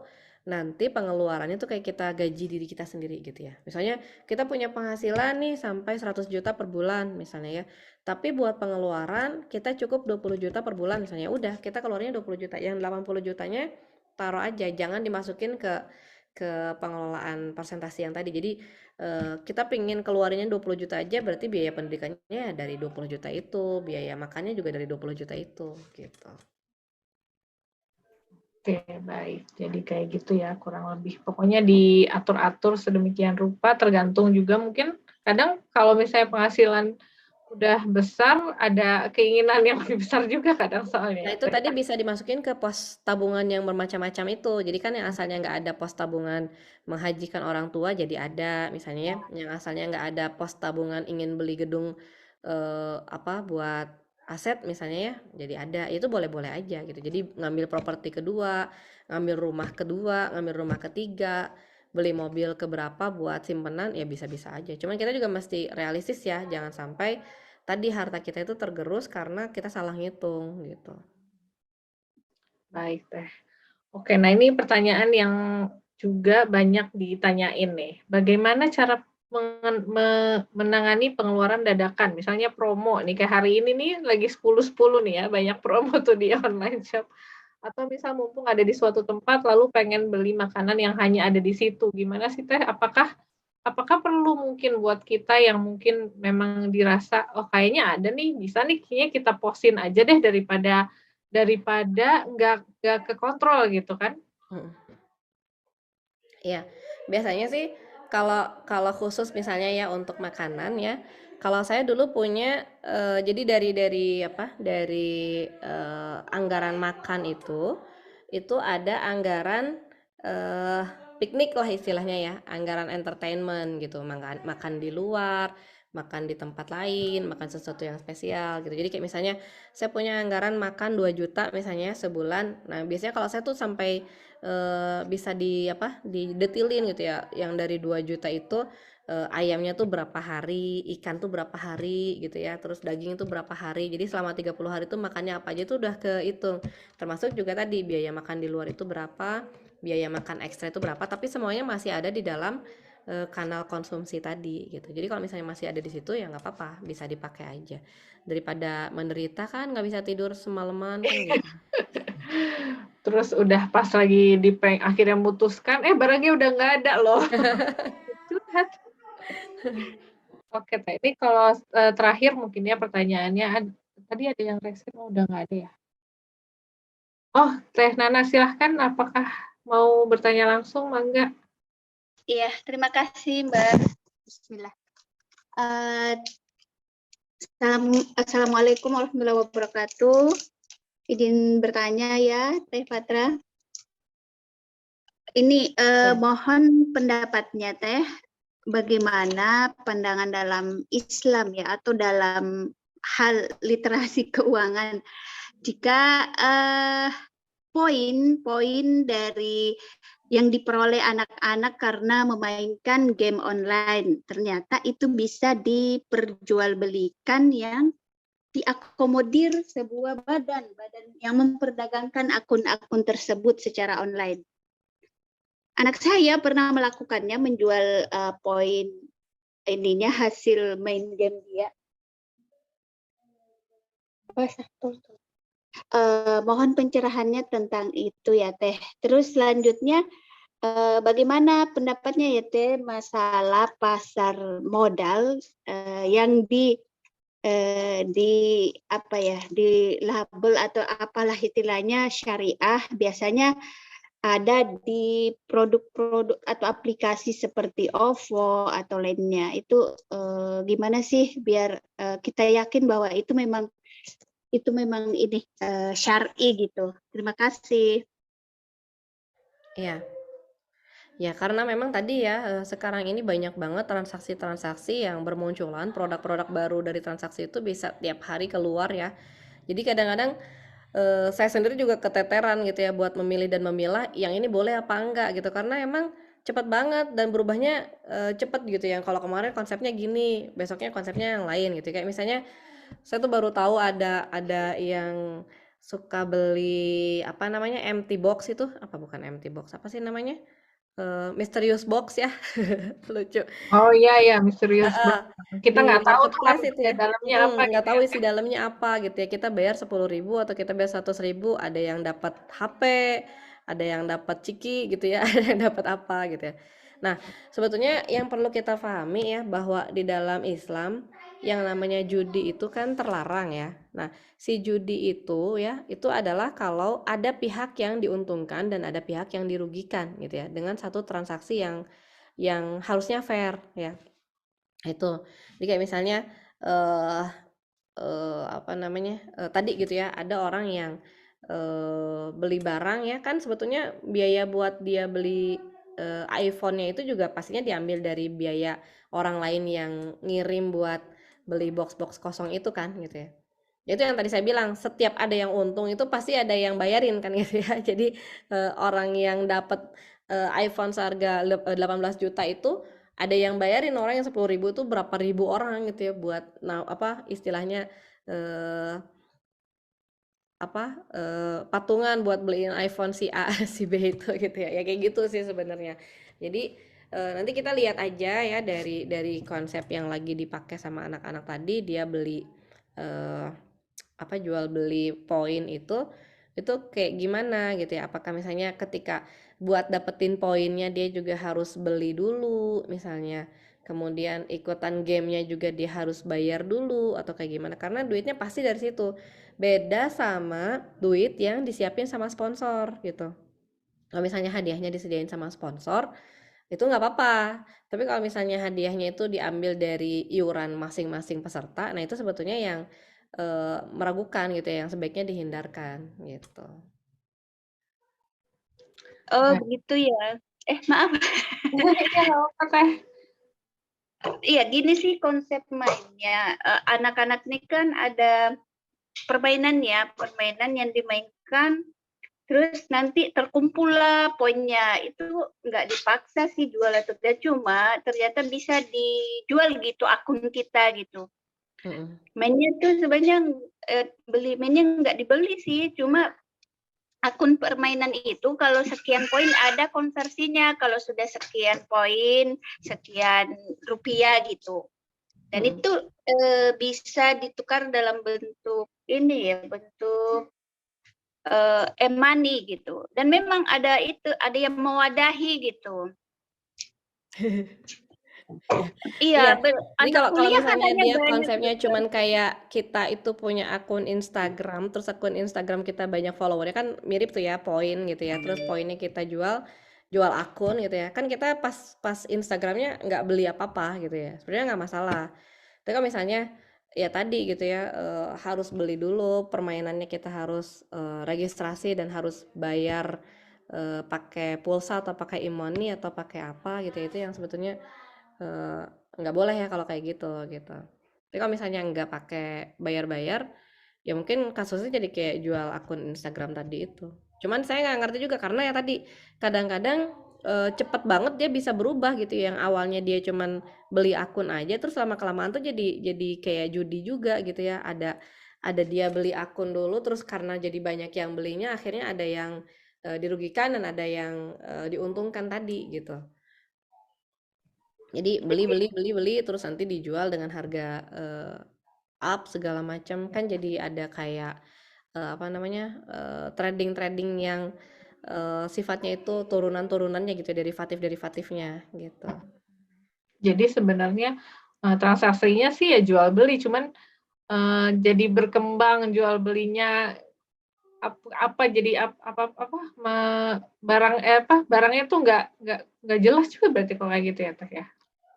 Kalau kadang-kadang gitu, jadi dia karena cepat banget berubahnya ya, mungkin di bulan ini karena baru misalnya ya jual belinya terjadi, itu masih jual beli biasa aja gitu ya. Lama-lama karena udah melibatkan banyak banget akun dengan segala macam kompleksitasnya, itu juga jadi nggak jelas. Tadi kayak misalnya kemarin tuh lagi rame tiba-tiba orang yang jual yang foto harganya sekian miliar gitu ya, foto orang apa gitu nggak jelas, itu kan sebetulnya ada unsur-unsur judi akhirnya di dalamnya gitu, ketika orang berspekulasi NFT ya namanya ya, dia tuh berspekulasi dengan beli foto saya lagi berpose tertentu, itu bakal nanti ada orang yang ngelelang atau ngebid dengan harga lebih tinggi. Itu kan sebetulnya ada unsur spekulasi di situ kan gitu. Jadi barangnya nggak jelas, motifnya juga nggak jelas gitu ya, dan akhirnya jadi ngaco kan, terus akhirnya hilang aja gitu ya. Terus yang udah ngeluarin duit sekian miliar buat NFT itu terus buat apa gitu kan, ya kayak gitulah akhirnya. Jadi ya kalau misalnya nggak urgen banget sih, lebih baik dihindarkan aja lah transaksi kayak gitu, karena itu tadi perputarannya itu cepat banget dan perubahannya cepat banget.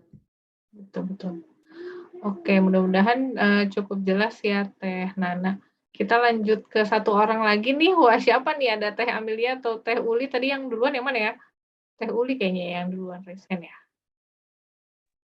Teh Aku Amelia cuma mau duluan. nambahin Oh, Teh tadi. Amelia duluan. Baiklah. Oke, silahkan Teh Amelia. Terima kasih moderator. Assalamualaikum Teh Fatul dan semua. Terima kasih atas kesempatannya. Ini Teh berkaitan dengan keuntungan untung rugi yang tadi terkait yang games tadi ya. Banyak menyambung nih Teh. Ini kan suami saya kan di kantor tuh dapat saham dari kantor. Itu bisa dijual nanti di akhir tahun gitu Teh. Tapi saham itu sebenarnya beli juga, gitu. Tapi dengan harga yang murah. Apakah itu diperbolehkan ya Teh? Nah, beda ya kalau saham itu gitu ya. Kalau saham kan itu kepemilikan kantor berarti kan? Iya. Jadi ya kepemilikan kantor sekarang dijual karena kepemilikan kantor itu kan appraisalnya sekarang segitu. Kalau misalnya ternyata nanti kinerjanya bagus, appraisalnya kan bisa naik gitu ya, bahkan bisa naiknya gede banget. Tapi kalau misalnya enggak, ya valuasinya bisa turun dan turunnya bisa turun banget. Ya sebetulnya itu nggak masalah karena itu kita beli kantor sebetulnya gitu ya, beli kepemilikan kantor. Oh iya, Jadi baik Teh, beda terima sama kasih. games tadi. Iya ya, baik, makasih banyak ya Teh pencerahannya. Terima kasih. Assalamualaikum. Waalaikumsalam warahmatullahi wabarakatuh. Jadi agak berbeda ya kalau sama yang games tadi ya Teh, kalau si saham ini. Afwan ini Teh Patra apakah masih bisa satu lagi Teh Uli atau ini maghrib jam berapa ya? 17.46 kayaknya ya. Gimana Teh? Mangga saya. Oh ya, mangga. Teh Uli mangga. Saya cuma mau nambahin aja yang game tadi Teh. Iya, Oh. Jadi sebetulnya tuh mereka itu menjual kayak tren gitu Teh, kayak batu akik lah contohnya. Yang zaman-zaman dulu tuh. Itu kan barangnya ada. Yang dijual juga ada, tapi kan mereka ngelihatnya, wow, jadi mahal-mahalin karena apalah alasannya nggak jelas. Nah sebenarnya si game-game ini juga mereka tuh menjual si akun-akun ini karena sesuatu yang ini yang nggak real kan. Nah, transaksinya jelas, akunnya ada sama kayak akun Instagram. Hanya nanti di dalamnya itu mereka juga tetap membeli barang yang untuk nanti dijual lagi ke mereka karena saya sudah pernah membeli barang-barang ini. Iya. Di Ya itu berarti karakter ada unsur ini spekulasi gitu. kan di situ kan. Betul, itu yang Ini beda khawatirnya. sama Jadi kalau misalnya kita beli game karena kita senang main game itu gitu. ya, Kita punya ekspektasi nanti dijual lagi dengan harga yang lebih mahal. Ternyata nantinya ada game baru, game yang kita beli nggak laku. Akhirnya kita rugi kan gitu. betul Teh Nah, gitu. itu Nah, tapi sebenarnya mereka rata-rata nggak beli sih memang untuk pertamanya karena ini biasanya ada free game. Hanya mereka juga bermain itu menghabiskan waktu di situ, berharap nanti ada orang yang akan membeli ini karena orang ini tidak mau menghabiskan waktu tapi ingin langsung terkenal, misal contohnya gitu Teh. Nah, di situ yang nantinya mereka ketika telat trennya, nah turun tuh. Nah, mereka padahal sudah menghabiskan waktu-waktunya itu. Ya, Nah, ini kayak yang tren khawatir. tanaman gitu ya. Kemarin kan Iya, betul. Tanaman kalau yang wah kayaknya padahal itu tanaman kalau di luar betul. daerah liar gitu. Betul, itu kalau untuk orang-orang tua ya, tapi untuk anak-anak ini gitu. Jadi ya, dia khawatirnya sudah kecanduan, sudah banyak waktu yang terbuang. Mereka terus juga ternyata itu punya time limit yang dimana kalau mereka juga miss limit itu dan limit itu juga nggak jelas karena itu tergantung tren kan. Nah itu tadi ternyata waktunya sudah dihabiskan. Makanya mereka tidak beli apapun tapi waktunya sudah dihabiskan untuk game itu, berasa sudah berinvestasi di situ. Nah ini yang khawatirnya ini gitu bahwa game itu ya tetap aja bagaimanapun menimbulkan adiktif, kecanduan, membuat anak-anak kurang bergerak. Generasi rebahan ya Teh. Padahal kita juga rebahan, saya nggak enak ngomongnya juga dan saya juga mama rebahan. Ya pokoknya mah ya kalau ini apa mudorotnya ya lebih ini jadi begitu Teh. Iya.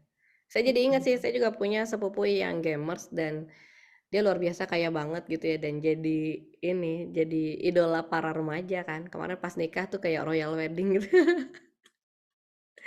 Seru banget. Ya balik lagi gitu ya bahwa masalah masalah tadi waktu yang segala macam itu sebenarnya nanti balik lagi ke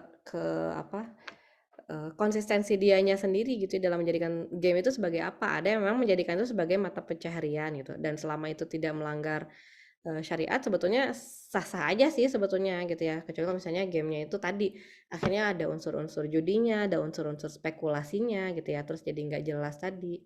Sebenarnya nggak cuman game aja ya, sama lah kayak daun-daun itu juga kalau misalnya udah masuk ke spekulasi kan, akhirnya kita juga bisa bilang bahwa orang beli itu, ngejar-ngejar itu dengan harga selangit itu dengan niat untuk dapetin keuntungan kan, bukan karena dia cinta-cinta banget sama janda bolongnya kan misalnya gitu. Jadi Betul. kita perlu perlu memilih dan memilah ya, karena di dunia yang digital ini segala macam yang viral itu harganya bisa naik dan tiba-tiba dia bisa ngedrop banget. Makanya tadi termasuk juga ke urusan finansial planning itu ya, kita juga perlu cermat ya, jangan sampai kita ngerasa perlu beli sesuatu yang viral padahal nggak ada manfaatnya gitu ya buat kita gitu, cuman ngabis-ngabisin resource-nya kita aja gitu. Jadi financial planning juga harus dibarengi dengan ilmu muamalah di dalam Islam mungkin ya Teh ya. Jadi biar sama-sama dapat manfaatnya dan juga dapat berkahnya juga, insya Allah. Iya betul. Masya Allah, subhanallah, ini bagus banget diskusinya, benar-benar hidup dari yang benar-benar pertanyaan-pertanyaan yang memang sering dialami oleh kaum hawa terutama, dan mungkin juga banyak kaum muda juga yang sering ngalamin, sampai yang pertanyaan yang aku nggak tahu tuh games tuh ternyata bisa dijual kayak gitu-gitu. Masya Allah, mudah-mudahan bermanfaat untuk kedepannya supaya kita bisa lebih baik lagi di dalam financial planning dan juga lebih tahu lagi, lebih bisa memilah-milah mana sih yang sebenarnya cocok buat kita dan juga tapi juga berkah juga buat kita. Amin. Sebelum kita tutup, mangga doanya Teh buat semuanya. Alhamdulillahirrahmanirrahim. Alhamdulillahilladzi arsala rasulahu bil huda wa dinil haqq liyudhhirahu 'ala dini kullihi wa kafa billahi syahida. Asyhadu an la ilaha illallah wahdahu la syarikalah, asyhadu anna Muhammadan abduhu wa rasuluhu la nabiyya ba'dah. A'udzubillahi minasyaitonir rajim. Bismillahirrahmanirrahim. Ya Rabbana lakal hamdu kama yanbaghi li jalali wajhika wa 'azimi sultanik. Rabbi habli muqimas shalah wa min dzurriyyati rabbi ij'alni muqimas shalah wa min dzurriyyati rabbana wa taqabbal du'a. Allahumma anta salam wa minka salam wa tabarakta ya dzal jalali wal ikram. Ya muqallibal qulub sabbit qalbi ala dinik, ya musarrifal qulub sarif qulubana ala ta'atik. Allahumma rabban nas athibil ba's washfi anta syafi la shifaa illa shifaa'uk shifaan la yughadiru saqaman. Allahumma inna nas'aluka ilman nafi'an wa rizqan wasi'an wa shifaan min kulli da'in. Rabbana hab lana min azwajina wa dzurriyyatina qurrata a'yun waj'alna lil muttaqina imama. Rabbana atina fid dunya hasanah wa fil akhirati hasanah wa qina adzabannar. Subhana rabbika rabbil izzati amma yasifun wa salamun alal mursalin walhamdulillahi rabbil alamin. Assalamualaikum warahmatullahi wabarakatuh. Waalaikumsalam warahmatullahi wabarakatuh. Jazakillahu khairan katsiro Teh Patra untuk ilmunya. Insya Allah bermanfaat buat kita semua dan juga untuk sahabat A2 yang sudah mendengarkan sampai akhir. Jangan lupa juga dicek Instagram-nya Keluarga A2 dan juga standby di sosial medianya Keluarga A2, Telegram maupun WhatsApp group. Kalau ada yang belum gabung, silahkan dicek juga di Instagram-nya, ada insya Allah linknya. Karena minggu-minggu depan sampai akhir Oktober, insya Allah kita masih mempunyai beberapa kajian yang bertemakan pemuda nih. Jadi jangan sampai kelewatan, insya Allah bermanfaat. Dan saya selaku MC mohon maaf lahir batin atas kesalahan yang disengaja maupun tidak disengaja. Mudah-mudahan puas dengan tadi sesi Q&A-nya juga. Sebelum kita tutup, mari kita baca istighfar 3 kali. Astagfirullahaladzim, astagfirullahaladzim, astagfirullahaladzim. Dan juga mari kita tutup dengan doa kafaratul majelis. Subhanakallahumma wa bihamdika asyhadu an la ilaha illa anta astaghfiruka wa atubu ilaik. Jazakumullahu khairan katsiro. Sampai bertemu di kajian A2 selanjutnya. Mohon maaf lahir batin. Assalamualaikum warahmatullahi wabarakatuh.